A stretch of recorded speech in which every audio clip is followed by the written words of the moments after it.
Penda mtu ni pande ile yake iko na kasoro, wachana naye kabisa. Kuna mtu lazima umpende lakini hajui kuongea. Sasa utashukia mtu kwa sababu tu hajui kuongea. Hiyo ni kasoro yake. Mwingine unampenda lakini hana adabu. Sasa mtu kukosa adabu ni kitu ya kumshukia. Mlepo, anajua kupika, ni vile tu hana adabu, anatoa makamasi na pua moja hivi.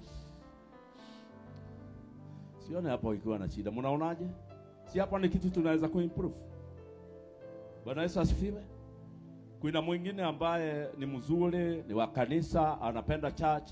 Hata nikisema tutoe fungu la 10 ndiye wa kwanza kusimama, lakini unakuta ya kwamba mdomo yake break ndio zimeisha.